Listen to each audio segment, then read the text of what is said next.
একটি বৃত্তের কেন্দ্রের স্থানাঙ্ক 1 - 4 এবং 2x - y - 4 = 0 রেখাকে স্পর্শ করে। অর্থাৎ এই নির্ণয় যে বৃত্তটা আমরা নির্ণয় করব সেই বৃত্তের কেন্দ্রের দিয়ে আছে 1 - 4 এবং বৃত্তটা 2x - y - 4 = 0 রেখাকে স্পর্শ করে। বৃত্তটার সমীকরণ নির্ণয় করো। এটাকে এভাবে লেখা যায় 1 - 4 কেন্দ্র বিশিষ্ট বৃত্ত 2x - y - 4 = 0 রেখাকে স্পর্শ করে, বৃত্তটির সমীকরণ নির্ণয় করো। অথবা এভাবে আসতে পারে এমন একটা বৃত্তের সমীকরণ নির্ণয় করো যার কেন্দ্রের স্থানাঙ্ক 1 - 4 এবং যা 2x - y - 4 = 0 রেখাকে স্পর্শ করে। প্রথমে আমরা এই প্রশ্নটাকে গ্রাফে উঠাই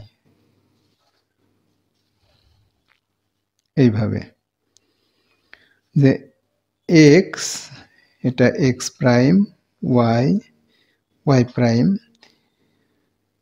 তো কেন্দ্রের স্থানাঙ্ক 1 - 4, তো আমরা এখানে 1 2 3 এটা এদিকে পাচ্ছি 1 2 3 4 এদিকে আসছে, তাহলে 1 - 4 বিন্দুটা পাওয়া যাচ্ছে এই জায়গাতে 1 - 4। এরপরে বলছে যে 2x - y - 4 = 0 রেখাকে স্পর্শ করছে। তাহলে এই রেখাটা এই গ্রাফে কিভাবে আসে সেটা দেখি।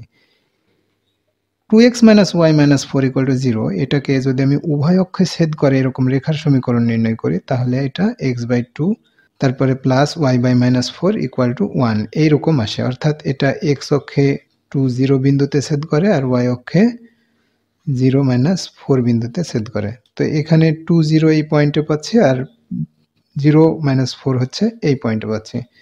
এখন এই দুই বিন্দু ছেদ করে দিলে এইটা পাওয়া যাচ্ছে। এরপরে এই রেখাটা এই কেন্দ্রগামী বৃত্তের একটা স্পর্শক।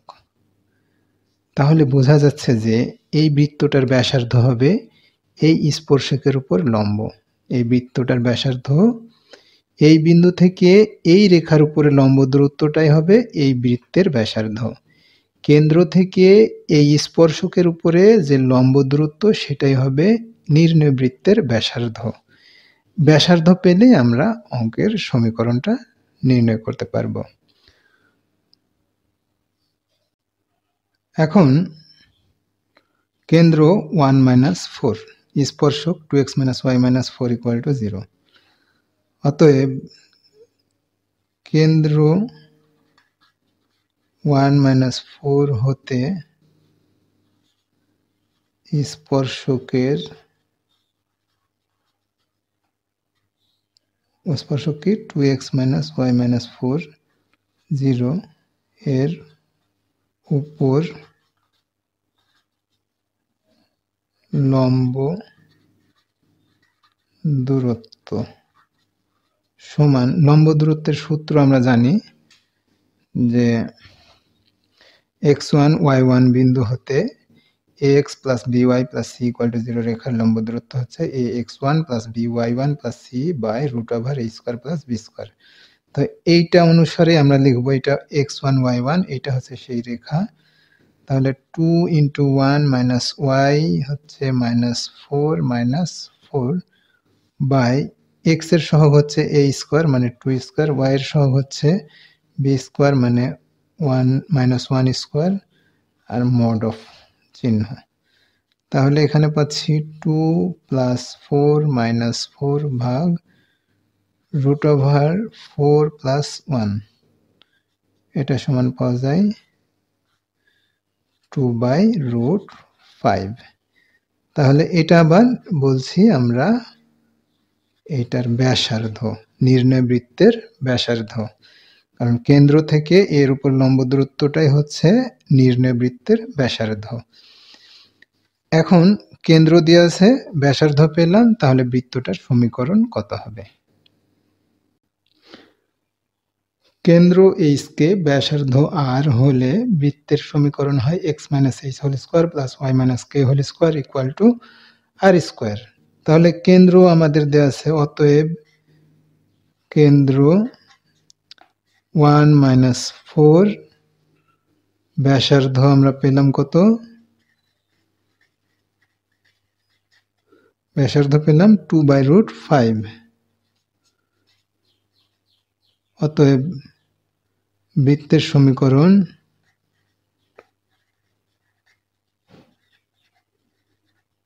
x মাইনাস এইচ মানে হচ্ছে 1 whole square plus y minus K মানে y minus -4 whole square are equal to 2/5 square. তাহলে আমরা পাবো x minus 1 whole square y plus 4 whole square 4/5 a square 2x plus 1 y square 8y plus 16 4/5। তাহলে আমরা পাবো 5x square. আচ্ছা, আরেকটু সাজাই, x square plus y square minus 2x plus 8y plus 17 minus 4/5 equal to 4/5। তাহলে পাওয়া যায় কত সেটা আমরা এখন দেখব। 5 দিয়ে এটা গুণ করি, 5x square 5y square 10x 40y 85 equal to 4। তাহলে ফাইনালি পাচ্ছি 5x square 5y square 10x plus 40y, 85 থেকে 4 বাদ দিলে 81 ইকুয়াল টু 0। এটাই হচ্ছে আমাদের নির্ণয় বৃত্তের সমীকরণ। অর্থাৎ একটা বৃত্তের কেন্দ্র এবং সেই বৃত্তে যদি স্পর্শক দেওয়া থাকে তাহলে তার সমীকরণ নির্ণয় করতে বললে প্রথমে কেন্দ্র থেকে স্পর্শকের উপর লম্ব দূরত্ব নির্ণয় করতে হবে। এই কেন্দ্র থেকে স্পর্শকের লম্ব দূরত্বটাই হবে নির্ণয় বৃত্তের ব্যাসার্ধ, যা আমরা নির্ণয় করে পেয়েছি 2/5। এখন কেন্দ্র এইচ কে ব্যাসার্ধ আর হলে সমীকরণটা হয় এরকম x minus h whole square plus y minus k whole square equal to r square. এই ফরম্যাট অনুসারে আমাদের কেন্দ্র আছে 1-4, ব্যাসার্ধ আছে 2/5। সেই অনুসারে আমরা এই সূত্রটা ব্যবহার করে এইরকম সমীকরণটা নির্ণয় করলাম।